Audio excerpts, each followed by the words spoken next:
Hello student, मैं एकता सिंह आप सभी का ज्ञान चैतन्य चैनल में बहुत-बहुत स्वागत करती हूँ। आज के इस टॉपिक में हम मुगलकालीन शिक्षा, साथ ही यहाँ पर मुगलकालीन साहित्य जो लिखे गए हैं, उनकी भी डिस्कस करेंगे यहाँ पर।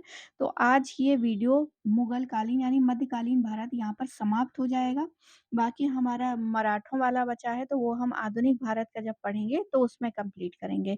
तो फाइनली यहाँ पर मध्यकालीन भारत आज के इस वीडियो के बाद जो है खत्म हो जाएगा।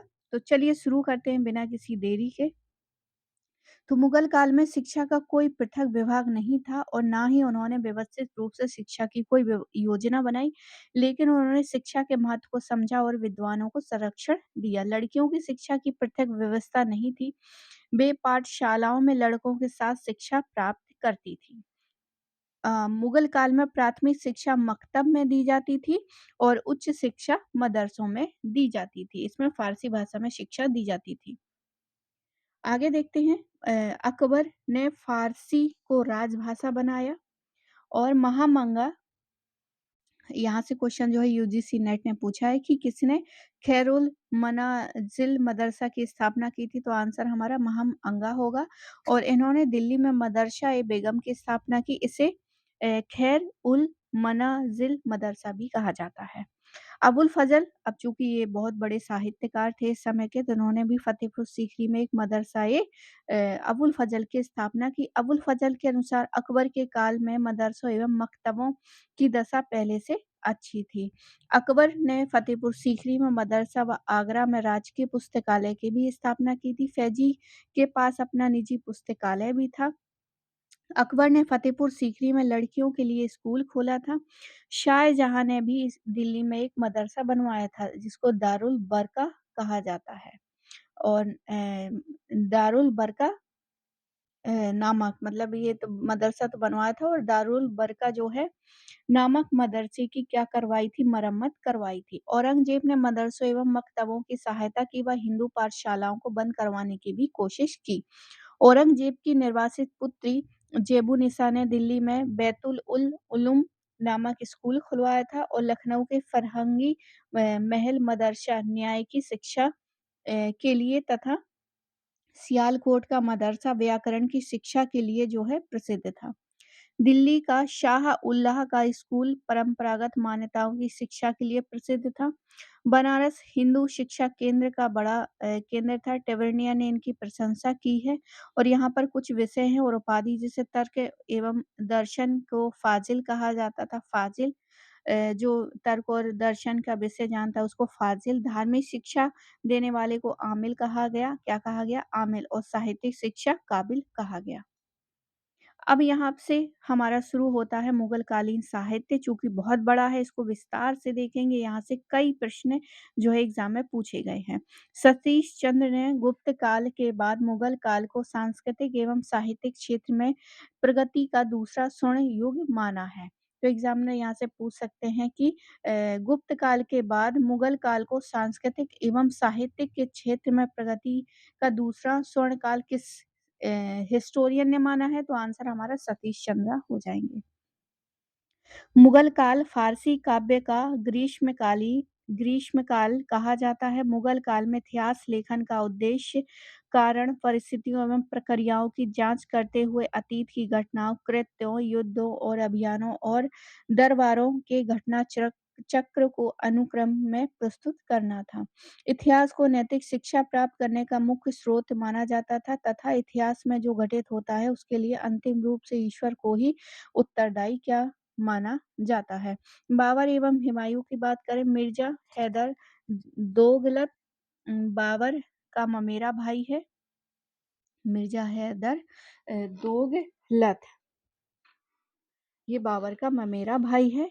की तारीख़ रशीदी में बाबर के अंतिम दिनों एवं कन्नौज का युद्ध का वर्णन हमें मिलता है। ख्वांद मीर एवं ख्वांदा मीर का वास्तविक नाम गयासुद्दीन था। और ख्वांदा मीर या ख्वांदा मीर से कई क्वेश्चन पूछे गए हैं एग्जाम में।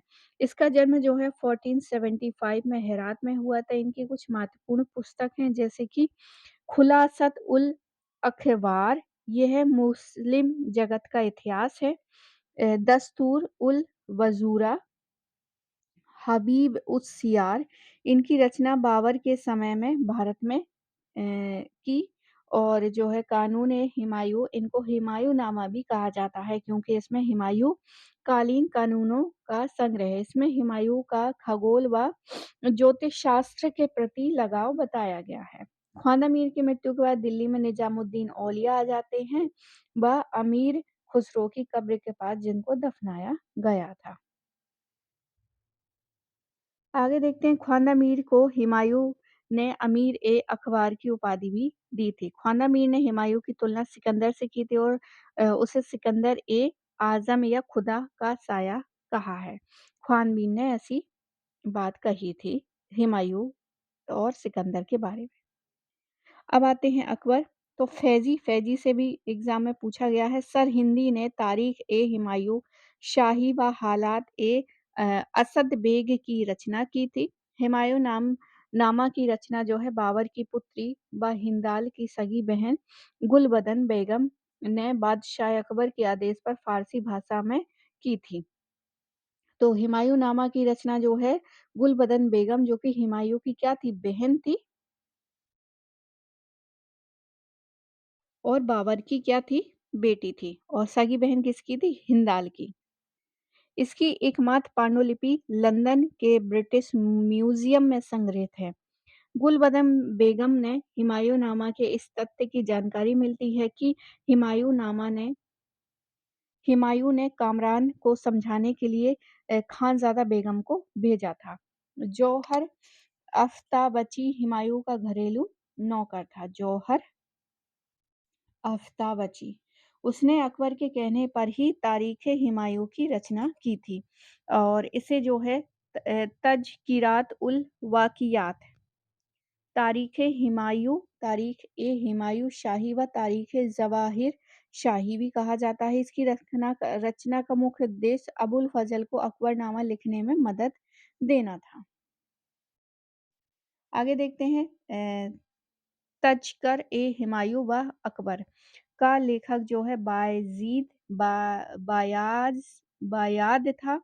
वह शाही रसोई का प्रबंधक था और यह किताब अबुल फ़ज़ल के इस्तेमाल के लिए लिखी गई थी। अबुल फ़ज़ल की हत्या के बाद इनायत उल्लाह अकबर के दरबारी इतिहासकार बने। उसने तकमील-ए-अकबरनामा की रचना की और ये अकबरनामा का पूरा ग्रंथ है। इसमें 1602 से लेकर 1605 तक का अकबर के समय का इतिहास है। अब अब्दुल हक देहलवी द्वारा 1596 से लेके 1970 ईस्वी में लिखित तारीख़-ए-हक़ी में अकबर की धार्मिक नीति की कड़ी आलोचना की गई थी। अब्दुल हक देहलवी एक धार्मिक नेता थे। उनकी कृति जो है अख़बार उल अख़यार में भारत के प्रमुख सूफ़ी संतों की जीवनी है। अब्दुल हक के पुत्र नूर उल हक ने ज़ुबादत अल तवारीख़ की रचना की थी, जिसमें जहांगीर के राज्यारोहण तक जो है भारत में मुस्लिम इतिहास का वर्णन है। अब्दुल कादिर बदायूनी ने अकबर के शासन के अंतिम दिनों में 1595 में मुंतख़ब-उल-तवारीख़ की रचना की थी और जिसमें सुबुतगीन से लेकर अकबर के शासन के 40 वर्षों तक का इतिहास है। मोहसिन फ़नी ने दबिस्तान-ए-मज़ाहिब की रचना की, जिसमें फ़तेहपुर सीकरी के इबादत खाने से अकबर द्वारा आयोजित धार्मिक वाद-विवादों एवं दीन-ए-इलाही के मूलभूत सिद्धांतों का वर्णन है। मीर अला-उद-दौला कज़वीनी द्वारा लिखित जो है नफ़ाइस उल मासिर अकबर के समय की प्रथम ऐतिहासिक पुस्तक है। रुकात-ए-अब्दुल फ़ज़ल ने अबू फ़ज़ल द्वारा अपने रिश्तेदारों, मित्रों व राजकुमार को लिखे पत्र हैं। इंशा-ए-अबुल फ़ज़ल में अकबर द्वारा अबुल फ़ज़ल से लिखवाए गए व स्वयं द्वारा लिखे पत्रों का क्या है? संग्रह है। फ़ैज़ी सरहिंदी द्वारा लिखित अकबरनामा में अकबर के असीरगढ़ विजय का आँखों देखा वर्णन है। अकबरनामा को अबुल फ़ज़ल ने गुलाब बाग की संज्ञा दी। इसके 3 भाग हैं और तीसरा भाग आईन-ए-अकबरी है। आईन अकबरी के 5 भाग हैं। आईन अकबरी के 5वें भाग में अबुल फजल की आत्मकथा है। अकबरनामा लिखने में 7 वर्ष लगे। अकबरनामा का अंग्रेजी अनुवाद हेनरी बेवरिज ने किया था तथा आईन अकबरी का अंग्रेजी अनुवाद जो है अ, अकबरनामा का तो हेनरी बेविच है, तो यहाँ पर ध्यान देने योग्य बात है। अकबरनामा पूछे तो हेनरी बेविच, आईन अकबरी पूछे तो हेनरी ब्लैकमैन और एच.एस. जेरेट ने किया था। तो ये काफ़ी इम्पोर्टेंट है, याद रखने वाली बात है। अबुल फजल ने अमेरिका की खोज का उल्लेख किया है। अबुल फजल ने अकबर के दरबार में 59 श्रेष्ठ लगभग लगभग 60 ही हैं कवियों का उल्लेख किया है। 59 इसमें फैजी, नजीरी, अब्दुल रहीम खान खाना किसका बेटा था? बैरम खां का। उतबी गिजाली अबुल फजल प्रमुख थे। फैजी अकबर का राजकीय कवि था और वह अबुल फजल का ही भाई था। अकबर ने अनुवाद विभाग की स्थापना की एवं फैजी को अनुवाद विभाग का अध्यक्ष बनाया। अकबर ने फैजी को मलिक उश शोहरा की उपाधि दी और अकबर ने महाभारत का अनुवाद रजनामा युद्धों की पुस्तक का नाम से कराया है। यह अनुवाद मुल्ला शेरी नकीब खां, सुल्तान हाजी और बदायूं ने किया। ये अनुवाद फैजी के निरीक्षण में संपन्न हुआ था। किसका? रजनामा का। रजनामा का अर्थ होता है युद्धों की पुस्तक। तो कभी एग्जाम में पूछा जाए रजनामा का अर्थ क्या होता है, तो युद्धों की पुस्तक।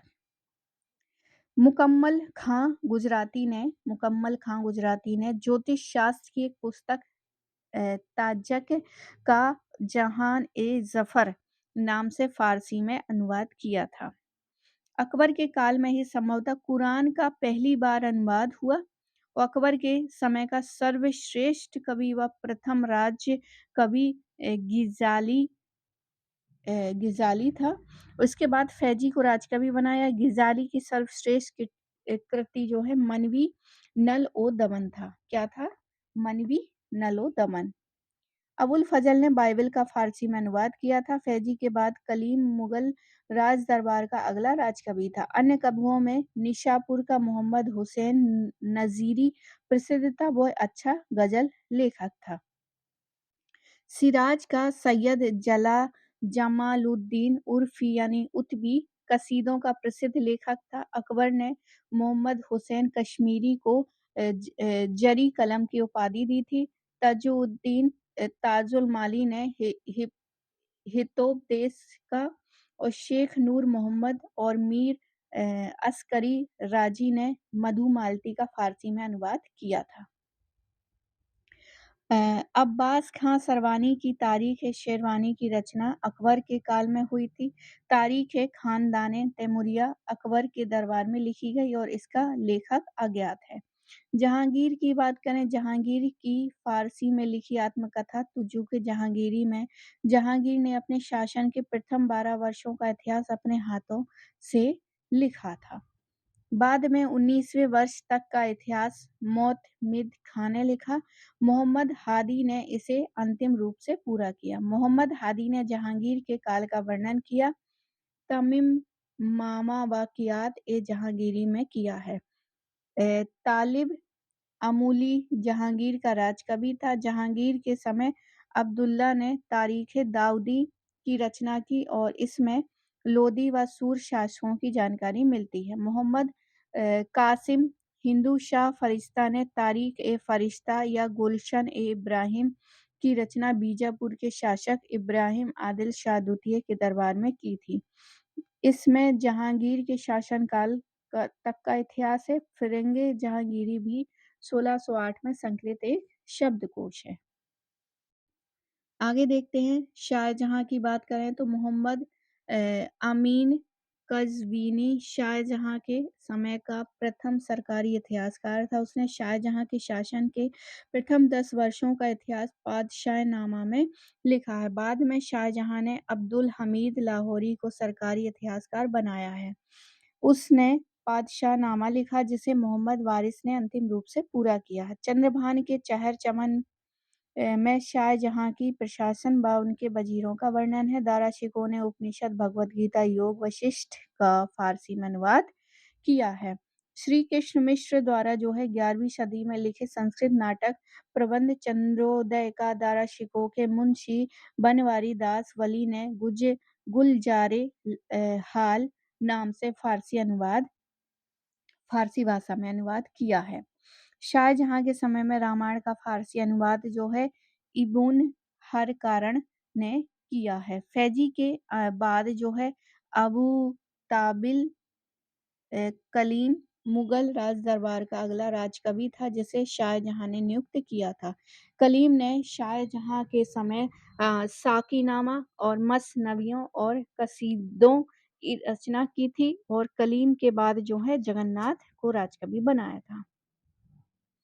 आगे देखते हैं औरंगजेब का काल आता है तो मिर्जा मोहम्मद काजिम औरंगजेब के समय प्रथम व अंतिम सरकारी इतिहासकार था। उसने आलमगीर नामा में औरंगजेब के शासन के प्रथम 21 वर्षों का इतिहास लिखा। बाद में औरंगजेब ने राज्य में समकालीन इतिहास लेखन पर रोक लगा दी, लेकिन मोहम्मद हाशिम उर्फ खफी खान ने गुप्त रूप से औरंगजेब का इतिहास मुंतखब उल लुबाब में लिखा है। तो यहाँ से भी कई बार जो है क्वेश्चन पूछा गया है। मोहम्मद हाशिम पूछ ले या मोहम्मद खफी। ये किसके समय में थे? औरंगजेब के। गुप्त रूप से मुंतखब उब लुबाब लिखा है। इसमें बाबर के समय से लेकर मोहम्मद शाह रंगीला के समय पर 1733 तक का समग्र व वस्तुनिष्ठ इतिहास लिखा है। मोहम्मद हाशिम को खफी खां की उपाधि मोहम्मद शाह रंगीला ने इसलिए दी कि उसने उस बहुमूल्य पुस्तक को लंबे समय तक छुपाए रखा। अकील खां रज़ी ने 1650 से लेके 1663 तक का इतिहास जो है जफरनामा ए आलमगीरी में लिखा है। मीर मोहम्मद मासूम ने तारीख ए शाह सुजा लिखा है। भीमसेन के नुक्शा ए दिलखुश में औरंगजेब के शासनकाल में जो है दक्षिण की जानकारी मिलती है। ईसर दास नागर की फुतूहात ए आलमगीरी में राजपूताना व मालवा में औरंगजेब के काल की घटनाओं की जानकारी मिलती है। इसमें मारवाड़ के राठौरों के साथ औरंगजेब के संबंधों का वर्णन है। औरंगजेब के काल में मोहम्मद साकी द्वारा लिखित माआसिरे आलमगीरी को डॉक्टर जगुनाथ सरकार ने मुगल राज्य का गजेटियर कहा है। औरंगजेब ने 1663 ईस्वी में अरब ग्रंथों की सहायता से फारसी में प्रशासनिक नियमों, न्याय व कानून की पुस्तक फतवा-ए-आलमगीरी का संकलन करवाया है। इसकी रचना शेख निज़ाम की अध्यक्षता में 6 व्यक्तियों द्वारा की गई है। ये भारत में मुस्लिम कानून का सबसे बड़ा डाइजेस्ट है। औरंगजेब के समय मामूरी ने तारीख-ए-औरंगजेब लिखी है। मामूरी ने जागीरदार संकट को बेजागिरी की समस्या कहा है। औरंगजेब की मृत्यु के बाद मुगल साम्राज्य की जानकारी के स्रोत कौन-कौन से हैं? तो यहाँ पर देखते हैं। इरादत खां ने लिखा है ये। इबारतनामा मोहम्मद काजिम ने। तारीख-ए-चगताई मोहम्मद हादी ने। तारीख-ए-चगताई मोहम्मद शफी तेहरानी ने। सियार उल मुत्तखरीन ये गुलाम हुसैन ने। उत्तर मुगल काल के अमीरों के जीवन और चरित्र पर प्रकाश डालने वाली पुस्तक मासिर उल उमरा की रचना शाहनवाज खां ने की है। औरंगजेब की पुत्री ज़ैबुन्निसा एक कवियत्री थी और उसने दीवान-ए-मखफ़ी की रचना की थी। सुजान राय भंडारी द्वारा लिखित खुलासत-उत-तवारीख में महाभारत काल से लेकर औरंगजेब की मृत्यु तक का इतिहास संक्षिप्त रूप में दिया है। इसमें औरंगजेब के काल की आर्थिक स्थिति, व्यापार में बीमा प्रणाली, राज्यों की भौगोलिक सीमाओं व व्यापारिक मार्गों का जिक्र है। मुगल काल के इतिहास पर वृंदावन दास ने लुब्बत तवारीख लिखी है और टेक चंद बहार ने बृहत फारसी शब्दकोश बहार ए आजम की रचना की है। संस्कृत व हिंदी साहित्य की बात करें तो पद्मावत व मृगावत नामक दो श्रेष्ठ हिंदी ग्रंथों की रचना हुई है। मलिक मोहम्मद जायसी व अवधी भाषा में लिखित जो है पद्मावत हिंदी का प्रथम ग्रंथ माना जाता है। अवधी हिंदी की उपबोली है। अकबर की बात करें, अकबर के काल में जैन विद्वान पदम शंकर ने सर्वप्रथम फारसी संस्कृत का शब्दकोश फारसी प्रकाश नाम से तैयार किया है। अकबर ने संस्कृत में अल्लोपनिषद नामक एक छोटा उपनिषद लिखवाया और उसका लेखक फैजी है। अकबर का काल हिंदी साहित्य का स्वर्ण काल था। अकबर प्रथम मुगल सम्राट था जिन्होंने संस्कृत को संरक्षण दिया था। अकबर के समय तुलसीदास, सूरदास, राम रस खान हिंदी के जो है विद्वान थे, कवि थे। तुलसीदास को मानस का हंस या लोक नायक कहा जाता है। दरभंगा के ठाकुर महेश दास ने संस्कृत में अकबर के शासनकाल का इतिहास सर्वदेश वृत्तांत संग्रह नाम से लिखा है। अकबर के समय पदम सुंदर ने अकबर शाही श्रृंगार दर्पण लिखा है। अकबर के समय सिद्ध चंद्र उपाध्याय ने भानुचंद्र चरित व देव बिमल ने हीर सौभाग्यम नामक ग्रंथ की रचना संस्कृत में की है। तुलसीदास ने अकबर के समय जो है अवधी में रामचरितमानस की रचना की है। उसे जॉर्ज गियर्सन ने हिंदुस्तान के करोड़ों लोगों की एकमात्र बाइबल बताया है। तुलसीदास ने विनायक पत्रिका, कवितावली, दोहावली और गीतावली आदि भी लिखी है। तुलसीदास बनारस में एकांतवास करते थे और अकबर के समकालीन होते हुए भी आईने अकबरी में तुलसीदास का उल्लेख नहीं है। अकबर ने बीरबल को कवि प्रिय या कवि राय की उपाधि दी है तथा नरहरि चक्रवर्ती को महापात्र की उपाधि दी है। नरहरि चक्रवर्ती ने रुक्मणी मंगल एवं कविता श्रृंगार की रचना की है। जहांगीर की बात करें तो वृक्षराज, राजा सूरज सिंह, जगत रूप गोसाई, राम मनोहर लाल, विशन दास आदि जहांगीर के समय प्रमुख हिंदी कवि थे। जहांगीर के समय सूरदास ने सूरसागर या भ्रमण गीतों की रचना की और सूरसागर आगरा के निवासी थे। सूरदास अष्ट छाप के सर्वश्रेष्ठ कवि थे। अष्ट छाप जो है कृष्ण भक्ति के मुख्य प्रवर्तक वल्लभाचार्य के 8 प्रमुख अनुयायी थे। ये सब सामूहिक रूप से अष्ट छाप के नाम से विख्यात हुए। अष्ट छाप के अन्य कवियों में रास पंचाध्यायी के रचयिता नंद दास ने गद्य में 84 वैष्णों की वार्ता के लेखक विठलनाथ थे। परमानंद दास, कुंभन दास और रसखान भी अन्य कवि थे। विद्वानों का मानना है कि सूरदास ने कुल 1.25 लाख पदों की रचना की, किंतु इनमें से 10,000 पद ही उपलब्ध हैं। जहांगीर के समय का श्रेष्ठ कवि जो है केशव दास था।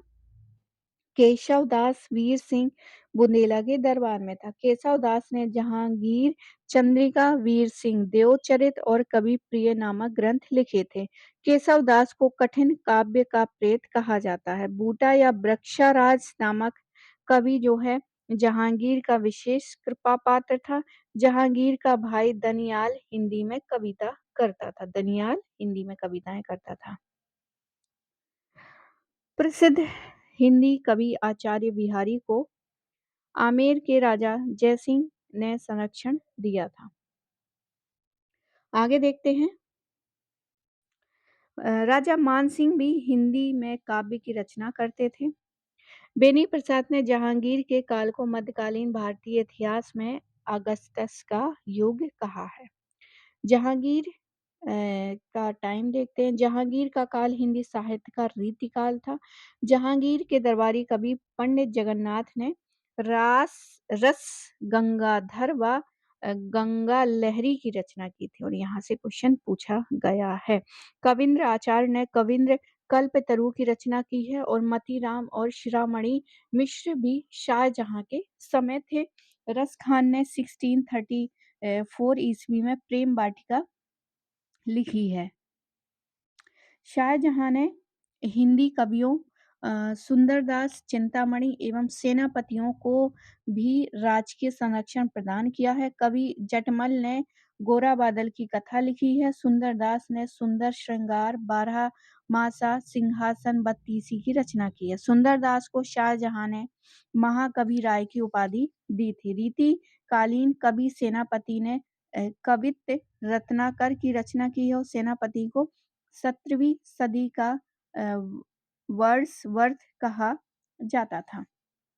शाहजहां के दरबार में संस्कृत कवि वंशीधर मिश्र एवं हरि नारायण मिश्र थे। 1641 में बनारसी दास नामक आगरा के व्यापारी ने ब्रज भाषा में अर्ध कथानक नामक आत्मकथा लिखी है, जिसमें छोटे व्यापारियों की जानकारी मिलती है। औरंगजेब की प्रशंसा में अजीत सिंह ने गुरसार प्रशस्ति की रचना की थी। जफर जठल्ली औरंगजेब के समय प्रसिद्ध व्यंग्यकार थे। क्षेत्रीय साहित्य की बात करें तो बंगाल के कृष्णदास कविराज ने चैतन्य चरितमृत की रचना की थी। वे इस युग के सबसे प्रसिद्ध वैष्णव लेखक थे। वृंदावन दास की चैतन्य भगवत चैतन्य महाप्रभु के जीवन की प्रमाणिक रचना है। जयानंद व त्रिलोचन दास ने भी चैतन्य देव की लोकप्रिय जीवनी चैतन्य मंगलम लिखी है। नरहरि चक्रवर्ती की भक्ति रत्नाकर चैतन्य के जीवन पर आधारित जीवनी है। काशीराम दास का महाभारत व कुमुद राम चक्रवर्ती का कवि कंकड़ चंडी अत्यधिक महत्वपूर्ण बंगाली अनुवाद है। प्रोफेसर कोविल ने मुकुंद राम को बंगाल का साहित्यिक केकड़ा कहा है और औरंगजेब के समय मिर्जा खान इब्न फर अल-दीन ने अवधी बोली में फुहता-उल हिंद नामक विशाल शब्दकोश की रचना की है। अब यहाँ पे कुछ बात कर लेते हैं अनुदित पुस्तकें। अकबर ने अनुवाद विभाग की स्थापना की थी। फौजी जो है इसका अध्यक्ष था अब्दुल रहीम खान खाना उपाध्यक्ष थे।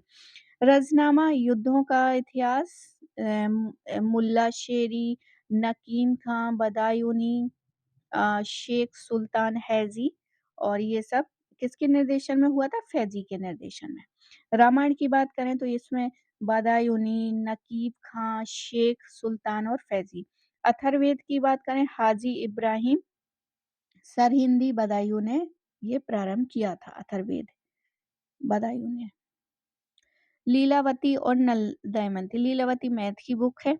वेदांत और योग वशिष्ठ ये फैजी ने किया था। भगवत पुराण राजा टोडरमल ने किया था। हरिवंश पुराण मौलाना शैरी ने किया था। मौलाना शैरी ने राज तरंगणी बहार उल उस्माद मुल्ला शाह मोहम्मद शाहबादी। भगवत गीता योग वशिष्ठ दारा शिको। सिर्र अकबर दारा शिको। इसमें 52 उपनिषद है। ये काफी इंपॉर्टेंट है। कई बार यहाँ से जो है क्वेश्चन पूछा गया है। पंचतंत्र अनवर ए सुलेही यहाँ से भी कुछ पूछा गया। अबुल फजल ने कालिया दवन आयार ए दानिश अबुल फजल। सिंहासन बत्तीसी बदायूनी। तजक मुकल्लम खां गुजराती। पंचतंत्र का फारसी अनुवाद अनवर ए सुलेही नाम से अबुल फजल ने किया, जबकि पंचतंत्र का अरबी फारसी जो है कलीला व दिमना कहलाया। अथर्ववेद का अनुवाद हाजी इब्राहिम सरहिंदी ने किया, यद्यपि अथर्ववेद का अनुवाद का कार्य बदायूं ने प्रारंभ किया था। आनंद वर्मन का संस्कृत ग्रंथ चंद्रोदय का फारसी अनुवाद गुलजारे हाल के नाम से हुआ है। मध्यकाल में पर्शियन में साहित्यिक कुशलता प्राप्त करने वाला प्रथम हिंदू चंद्रभान था। रूप गोस्वामी ने भक्ति रसामृत जो है सिंधु एवं जीव गोस्वामी ने उज्ज्वल नीलमणि जैसे भक्ति रस के शास्त्रीय ग्रंथों की रचना की थी। नरहरि नरोत्तम दास, आलम गंग मनोहर कवि बलभद्र मिश्र और जमाल तथा केशव दास जैसे कवियों ने समाज का सजीव चित्रण किया था। रहीम मुबारक तथा सेनापति जैसे कवियों ने भी हिंदू तथा मुसलमान के भेदभाव से रहित सामाजिक जीवन का चित्रण किया है। अब ये पूरी लिस्ट है जो कि एग्जाम में आता है। यहाँ से तो यहाँ से देख लेते हैं मेन पूरी लिस्ट अभी तक हमने जो पढ़ा है उन सब का निचोड़ यहाँ पे दिया गया है। तो मुगलकालीन प्रमुख पुस्तकें एवं लेखक, तो तुजो के बाबर ने लिखा है, दीवान काव्य संग्रह बाबर ने लिखा है, रिसाल ए उससे उस उसज ये भी बाबर ने लिखा है, और मुबायन ये भी बाबर ने लिखा है। तो बाबर की कितनी सारी, हम सिर्फ एक जानते थे बाबरनामा, लेकिन दीवान, रिसाल ए उसज, मुबायन, ये सब की सब जो है बाबर ने लिखी हैं। और ये कौन सी भाषा में है? तुर्की भाषा में है। अब देखते हैं ख्वांद अमीर, हबीब उस सियार और कानून हुमायूनी। ख्वांद अमीर आ गए। हुमायूंनामा कई बार पूछा गया है और इम्पोर्टेंट है। गुलबदन बेगम हुमायूं की बहन थी, लेकिन बाबर की पुत्री थी, और सगी बहन किसकी थी? हिंदाल की थी। तारीख रशीदे, मिर्जा मोहम्मद हैदर दोगलत था बाबर का मौसेरा भाई। तज़किरातुल वाक़ियात, जौहर आफ्ताबची नौकर था हुमायूं का। तारीख शाही जो है अहमद यादगार ने लिखा है, जिसको तारीख ए सलातीनी अफगान मुगल काल का ये कहा गया है। तारीख ए दौलत शेरशाही हसन अली खां, वाक़यात ए मुश्ताकी रिज कुल्लाह मुश्तकी, पूरा क्रम से दिया गया है, और क्रम भी पूछता है और राइटर भी पूछता है, बुक्स भी पूछता है। फुतु फुतूहात अकबरी अथवा तारीख शेरशाही सरवानी की है। तारीख अकबरी आरिफ कंधारी की है। नफ़ाइल उल मासिर मीर अलाउद्दौला कज़वीनी की है। मुंतखब उल तवारीख अब्दुल बदायूनी की है। तबकाते अकबरी जो है तारीख निज़ाम ख्वाजा निज़ामुद्दीन अहमद की है। अकबरनामा जो है अबुल फजल की है। तारीख उल्फी मुल्ला मोहम्मद दाऊद नकीब खां, अकबर के आदेश पर 1000 वर्ष का इतिहास लिखवाया गया है। जफर बेग, मौलाना अहमद और बदायूनी। मासिरे रहीमी अब्दुल बाकी अब्दुल रहीम खानखाना के संरक्षण में लिखी गई है। अकबरनामा या तारीख हुमायूं शाही शेख इलाहदाद फैजी सरहिंदी ने, और सरहिंदी का भी अकबरनामा की रचना में सहयोग रहा है। यहाँ पे नोट दिया गया है। तुजुके जहांगीर ने स्वयं लिखी है। इकबालनामा ये जहांगीरी मौतबिन खान है। अब आगे देखते हैं मासिरे जहांगीरी, ये है काम ख्वाजा कामगार धरियत खान है। और इंतखाब ए जहांगीरी शाह अज्ञात लेखक है, इसका कोई लेखक नहीं है। सियासतनामा निजामुल मुल्की तूसी ने लिखा है। तारीख ए खाने जहानी मखजानी नियामत उल्लाह ने लिखी है।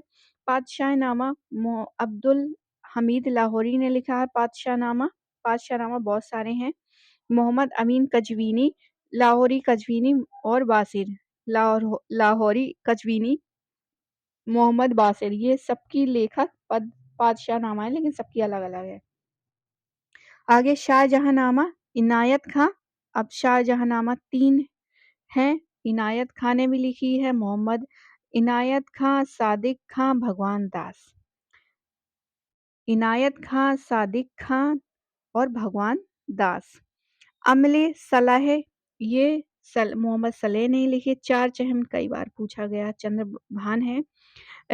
जुब जुबदा तुल तवारीख जो है नरुल हक का है। वाक़ियात असद बेग का है। और तारीख फरिश्ता मोहम्मद कासिम हिंदू शाह की। गुलशन इब्राहिमी फरिश्ता की है।